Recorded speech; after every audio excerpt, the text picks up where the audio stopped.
কেন্দ্র সরকার এই কালো আইনকে প্রত্যাহার না করছে, আমরা দম নিয়ে বসবো না। এই আইনকে প্রত্যাহার করতে হবে। এই আইন আমাদের মানব না। আমার হাতে আইনের কপি আছে। এটা হচ্ছে সেই আইন, যে আইন কেন্দ্র সরকার তৈরি করেছে। আমি আজকে আপনাদেরকে এদিক ওদিক কোনো কথা বলতে চাই না। এই আইনে কি আছে, কেন আমরা এই আইনের বিরোধিতা করছি? এই আইন যেটাকে বলা হচ্ছে মুসলমানদের উপকার হবে, এটা 100% নয়, 1 কোটি ভাগ মিথ্যা কথা। কখনো মুসলমানদের উপকার হবে না। এই আইন ভারতবর্ষের মুসলমানদেরকে ধ্বংস করে দেবে। ভারতবর্ষের মুসলমানদের পায়ের তলা থেকে মাটি সরিয়ে দিয়েছে। এই জন্য আমাদেরকে সবাইকে এক হতে হবে, কাঁধে কাঁধ মিলিয়ে এই আইনের বিরোধিতা করতে হবে। করব ইনশাআল্লাহ। আজকে এই সভা আমাদের প্রথম সভা, এটা শেষ সভা নয়। এরপরেও যদি প্রয়োজন হয়, যতদিন পর্যন্ত এই আইন প্রত্যাহার না হবে, এই আইনের বিরুদ্ধে আমরা সভা করতে থাকবো ইনশাআল্লাহ। প্রয়োজন হলে আমরা লং মার্চ করব, প্রয়োজন হলে আমরা পার্লামেন্টকে ঘেরাও করবো ইনশাআল্লাহ। এই আইনে কি আছে? এই আইন মুসলমানদের জন্য কবর খুলে দিয়েছে। যদি মুসলমান চুপচাপ বসে যায়, তাহলে সমস্ত মুসলমান নিজে ইচ্ছা করে কবরে ঢুকে গেল। জেনে রাখবেন, এই আইনকে প্রত্যাহার করিয়ে দম নিতে হবে। যেমন কিষাণ বিল প্রত্যাহার করিয়ে ছেড়েছিল। যদি কিষাণ বিল প্রত্যাহার না হতো, তাহলে ভারতবর্ষের কিষানের হাত থেকে সমস্ত জমি চলে যেত, কিষান মজদুর হয়ে যেত, আর বড় বড় পুঁজিপতি শিল্পপতিরা ওই সম্পত্তির মালিক হয়ে যেত। সেই জন্য কিষানরা গরম দেখেনি, বর্ষা দেখেনি, রোদ দেখেনি, ঠান্ডা দেখেনি, তারা প্রায় 1.5 থেকে 2 বছর পর্যন্ত রাস্তায় পড়েছিল। 750 কিষানের জীবন গেছে, তারপরে কিষাণ বিল প্রত্যাহার হয়েছে। আর আমরা যদি মনে করি যে আমরা বাড়িতে বসে থাকবো আর আমাদের আইন প্রত্যাহার হয়ে যাবে, তাহলে এটা দিবা স্বপ্ন হবে, দিবা স্বপ্ন। আমি এই মঞ্চ থেকে হুঁশিয়ারি দিচ্ছি ওই সমস্ত গাদ্দারকে, যারা এই সবার বিপক্ষে লড়াই করেছে, সংগ্রাম করেছে, এই সভাকে নাকাম করার জন্য পুরো এলাকায় চক্রান্ত করেছে, তারাও আল্লাহর সামনে হাজির হবে, তারা জবাব দেবে ইনশাআল্লাহ। কিন্তু আজকে আমরা যারা এখানে আছি, আমরা বলতে পারবো, এ আল্লাহ, তোমার দিন ভারত থেকে নিতে যাচ্ছিল, তোমার দিনকে মাননেওয়ালা মুসলমানদেরকে নিয়ে দেওয়া হচ্ছিল।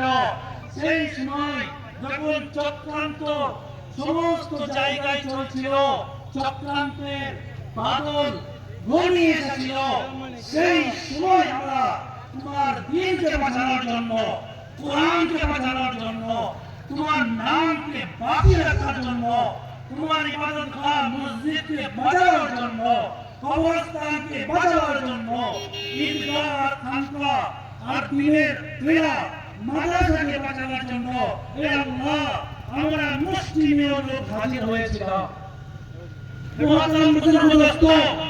আজকে এই মজমার মধ্যে কত লোক আছে, এটা বড় কথা নয়। বড় কথা হলো আজকের লড়াই হক আর বাতিলের লড়াই।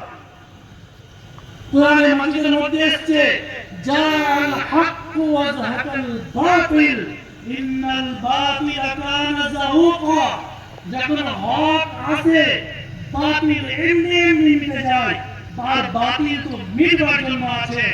মোহতারাম বুজুর্গ দোস্ত, যখন সূর্য উদিত হয় তখন অন্ধকার এমনি এমনি ছেটে যায়। অন্ধকারকে বলতে হয় না তোমরা চলে যাও, তুমি চলে যাও।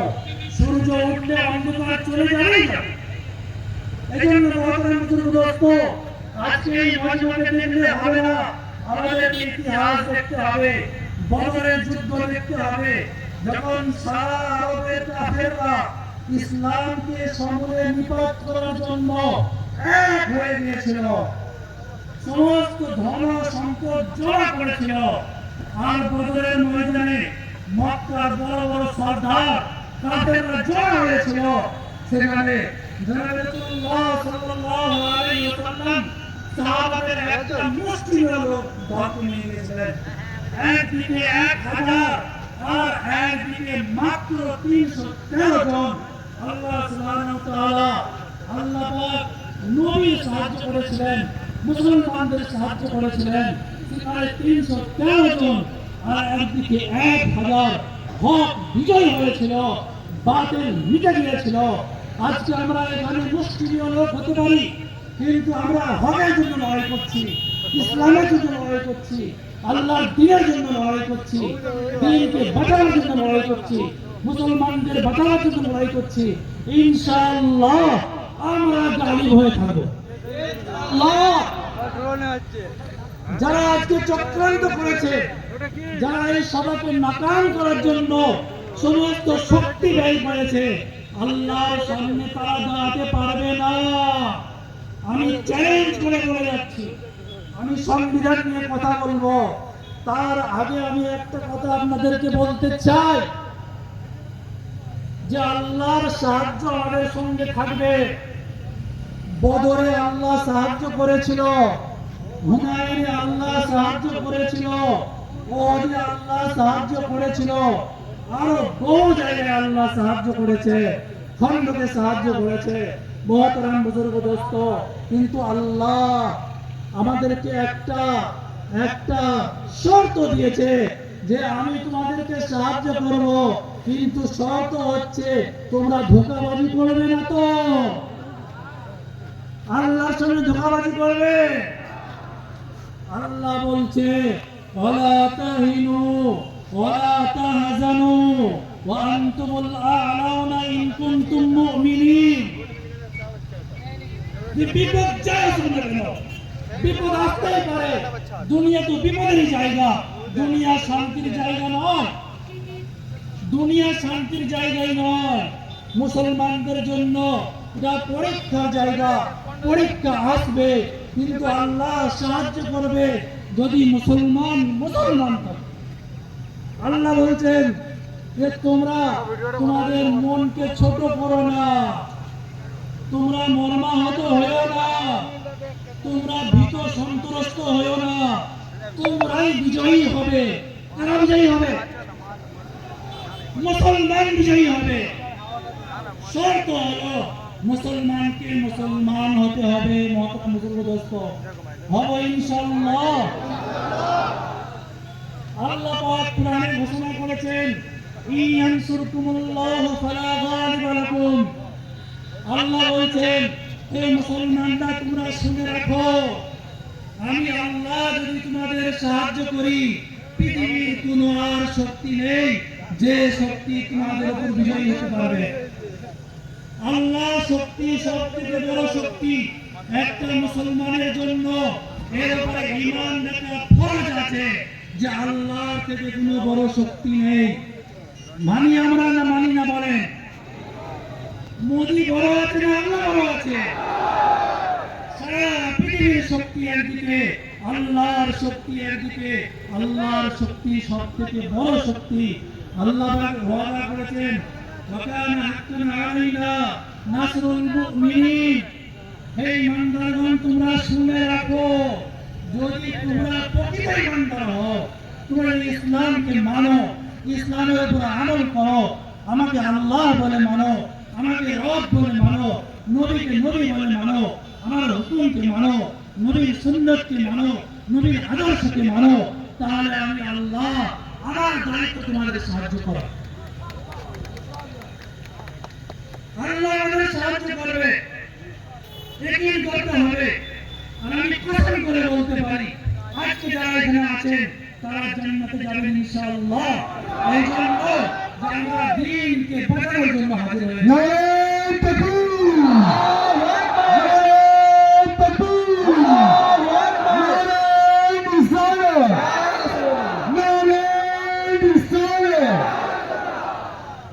আমি আর কথা না বাড়িয়ে এই সংবিধানে যা কিছু আছে, এই সংবিধানের মধ্যে যা কিছু আছে সব কিছু বলা এখন সম্ভব নয়। তবুও আমি গুরুত্বপূর্ণ কয়েকটা কথা বলবো, কারণ আমাদের সময় ভর হয়ে যাচ্ছে। আমি গুরুত্বপূর্ণ কয়েকটা কথা বলে দিচ্ছি, তারপরে যদি কারো প্রয়োজন হয় সংবিধানের কপি আমার কাছ থেকে জেরক্স করে নিতে পারেন। ভালো করে পড়বেন, দেখবেন এই সংবিধান যে মোদী সরকার বানিয়েছে এবং এটা প্রচার করা হচ্ছে যে মুসলমানদের উপকারের জন্য করা হয়েছে, এটা পুরো ভারতাবাজি, এটা মুসলমানদেরকে সমূলে নিপাত করার জন্য করা হয়েছে। আইনকে পূর্ণাঙ্গ রূপ দেওয়া হয়েছিল, এটা আমাদের জানতে হবে। ভারতবর্ষের সংবিধান একটা সংবিধান, কিন্তু ভারতবর্ষের ওয়াকফ আইন যেটা আছে, ওয়াকফ সংবিধান, এটা একটা পূর্ণাঙ্গ সংবিধান, এটা একটা মুস্তাকিল সংবিধান। এই সংবিধানের যে গুরুত্ব ছিল 1995 সালের আইনে বলা হয়েছিল যদি ওয়াকফ আইনের সাথে অন্যান্য আইনের সংঘর্ষ হয় তাহলে ওয়াকফ আইন প্রাধান্য পাবে। মহতারাম দোস্ত, এটা ওয়াকফ আইনের বিশেষত্ব ছিল। শুধু ওয়াকফ আইন নয়, আমাদের দেশে অনেক এমন আইন আছে যে আইনের বিশেষ গুরুত্ব আছে। সেই আইনের সঙ্গে যখন সাধারণ আইনের টাকরাও হয়, বিশেষ কোনো আইন নেই, এটাও একটা পয়েন্ট। কিন্তু অন্যান্য আইনের যে বিশেষ গুরুত্ব আছে সেগুলোকে যেমনকার তেমন বাকি রাখা হয়েছে, সেগুলোকে খর্ব করা হয়নি। এটা শুধুমাত্র ওয়াকফের জন্য করা হয়েছে, মুসলিম ওয়াকফকে ধ্বংস করার জন্য। এটা একটা গভীর চক্রান্ত মোদী সরকারের। এটা কি আমরা মেনে নেব? একটু লড়াই করতে হবে তো। 2 নম্বর ফল্ট যেটা আছে আমাদের ক্ষতির, 1995 সালের আইনে একটা আইন ছিল ওয়াকফ বাই ইউজার, অর্থাৎ যদি কেউ আল্লাহর জন্য কোন সম্পত্তি দান করে এবং সেই সম্পত্তি কবরস্থান হিসাবে ব্যবহৃত হয় অথবা মসজিদ হিসাবে ব্যবহৃত হয় অথবা মাদ্রাসা ঈদগাহ হিসাবে ব্যবহৃত হয়, ওয়াকফ বাই ইউজার। সরকার বলছে যে ওয়াকফ বাই ইউজারকে খতম করা হলো, শুধুমাত্র কবরস্থান হিসাবে কোনো সম্পত্তিকে ব্যবহার করার জন্য সেটাকে ওয়াকফ বলে মেনে নেওয়া হবে না। কোনো জায়গা শুধু ঈদগাহ নামাজ পড়ার কারণে সেটাকে ওয়াকফ বলে মেনে নেওয়া হবে না, যতক্ষণ পর্যন্ত তার লিখিত দস্তাবেজ না হচ্ছে। মহতারাম দোস্ত, এর দ্বারা কি হবে? সারা ভারতবর্ষে যত মসজিদ আছে, যত মাদ্রাসা আছে, যত ঈদগাহ আছে, যত কবরস্থান আছে আর যত দিনের প্রতিষ্ঠান আছে, মহতারাম দোস্ত, যদি তার কাগজ না থাকে, আর আমি আপনাদেরকে বলছি যে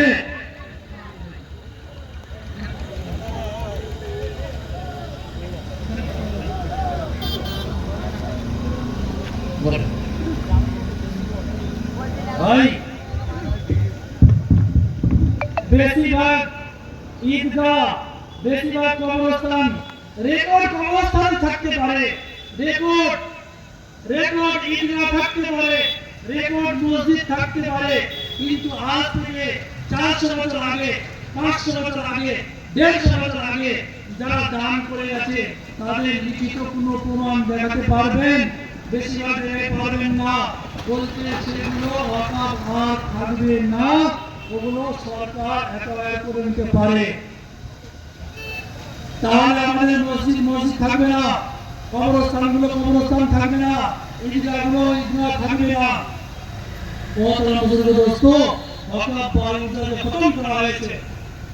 যখন বিভিন্ন সংগঠন থেকে প্রতিবাদ করা হলো, তখন ইন্ডিয়া সরকারের কিছু শরিক দল তারা যখন প্রতিবাদ করলো, তখন সরকার একটা কথা কি বললো, যে ঠিক আছে ওয়াকফ বাড়িগুলোকে মানা হবে, তবে ভবিষ্যতে যারা ওয়াকফ করবে তাদের জন্য মানা হবে, আর আগে যেগুলো হয়ে গেছে সেগুলো মানা হবে না। যদি বলা হয় যে আজকে আমাদের যত কবরস্থান আছে, যত ঈদগাহ আছে, যত আমাদের আরো অন্যান্য দিন প্রতিষ্ঠান আছে, মসজিদ আছে, মাদ্রাসা আছে, যদি ইউজারের জন্য যদি আমাদেরকে সেখান থেকে ওয়াকফ ভাঙতে বঞ্চিত করা হয়, তাহলে এগুলো আমাদের হাত থেকে বেরিয়ে যাবে। আর এই আইনটা শুধুমাত্র মুসলিম ওয়াকফের জন্য প্রযোজ্য হয়েছে। এই সরকার বলছে যে মুসলমানদের উপকার হবে, মুসলমানদের উপকার হবে না, বরং মুসলমানদের ক্ষতি হবে। আমরা মনে করছি যে ওয়াকফ মানে যে শুধু মুসলমানদের ওয়াকফ নামে পরিচিত, কিন্তু মহতরম বুজুর্গ দোস্ত, আমাদের দেশে আরো বহু জাতি আছে, হিন্দু আছে, জৈন আছে, খ্রিস্টান আছে, শিখ আছে, আরো যত আছে, পার্সি আছে, বৌদ্ধ আছে, আরো অনেক জাতি এখানে বসবাস করে। তাদের ওয়াকফ আছে, সেগুলোকে এন্ডোমেন্ট করা হয়, হিন্দু এন্ডোমেন্ট করা হয়। যে সেই আইনে বলা হয়েছে যে হিন্দু এন্ডোমেন্টের বা খ্রিস্টানদের বা বৌদ্ধদের বা জৈনদের বা শিখদের যদি কোনো দাতব্য প্রতিষ্ঠান হয়, কোনো সম্পত্তি তাদের কমের খেদমতে ব্যবহার হচ্ছে, ওয়াকফ বা ইউজার ওদের জন্য প্রযোজ্য আছে, সবার জন্য প্রযোজ্য আছে, নেই শুধু মুসলমানদের জন্য। বুঝে এলো ভাই এই আইনের ক্ষতি। মহতরম বুজুর্গ দোস্ত, আমি আমার বক্তব্যকে এখানেই শেষ করছি, কারণ আমাদের সময় শেষ হয়ে গেছে। এখানে অনেক সমস্যা আছে, এই আইন আমরা মানছি না, মানবো না। অবিলম্বে ওয়াকফ আইন প্রত্যাহার করতে হবে, অবিলম্বে ওয়াকফ আইন প্রত্যাহার করতে হবে। ওয়াকফ আইন মানছি না, মানবো না। ওয়াকফ আইন মানছি না, মানবো না। ওয়াকফ আইন প্রত্যাহার করতে হবে, ওয়াকফ আইন প্রত্যাহার করতে হবে, ওয়াকফ আইন প্রত্যাহার করতে হবে। ওয়াকফ আইন মানছি না, মানবো না। ওয়াকফ আইন মানছি না, মানবো না। নারায়ে তাকবীর, নারায়ে তাকবীর, নারায়ে তাকবীর। ওয়াকফ আইন মানছি না, মানবো না। ওয়াকফ আইন অবিলম্বে প্রত্যাহার করতে হবে, ওয়াকফ আইন প্রত্যাহার করতে হবে। ওয়াকফ আইন মানছি না, মানবো না। কেন্দ্র সরকার ওয়াকফ আইন প্রত্যাহার করতে হবে, ওয়াকফ আইন মানছি না, মানবো না।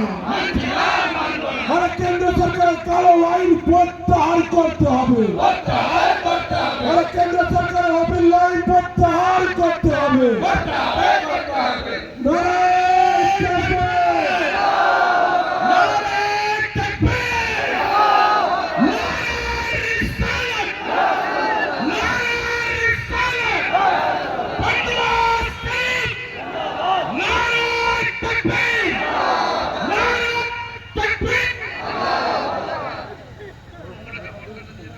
তাই সকলকে ধন্যবাদ জানাই আমাদের আজকের এই প্রতিবাদী সভাতে সকলে উপস্থিত হওয়ার জন্য। বিশেষ করে আমি ধন্যবাদ জানাবো পান্ডুয়া প্রশাসনকে, যারা তারা কথা দিয়েছিলেন। আমরা দুঃখিত, আমরা নির্দিষ্ট সময়ে একটু সময় বেশি নিয়ে নিয়েছি, তার জন্য আমাদের কমিটির পক্ষ থেকে আমরা ক্ষমা প্রার্থী। আর আমি ভলেন্টিয়ার ভাইদের উদ্দেশ্যে বলবো, আগামী 26 তারিখ আমরা যারা এখানে উপস্থিত হয়েছি তাদের কাজ মিলে কলকাতায় ক্রিকেট মাঠে ভোট ভরবো ইনশাআল্লাহ। সকলে মিলে ভরবো তো? এখানে আমাদের আজকের এই প্রতিবাদ সভার সমাপ্তি ঘোষণা করলাম। ভলেন্টিয়ারদের বলবো আপনারা কেউ যাবেন না এবং প্রশাসনের সাথে সহযোগিতা করে রাস্তা যাতে পরিষ্কার থাকে সেই ব্যবস্থা আমরা করবো ইনশাআল্লাহ। ইনশাআল্লাহ, আলহামদুলিল্লাহ। আমি সবই ভাইকে বলবো আরামসে যাবেন, সুস্থভাবে যাবেন, কোনো তাড়াহুড়ো করবেন না। নিজের নিজের বাড়ি থেকে যেভাবে এসছেন আল্লাহর দিনের জন্য, মেহনতের জন্য, নিজের ইসলামের সম্পত্তিকে বাঁচানোর জন্য, সেইভাবে আপনাদেরকে আবেদন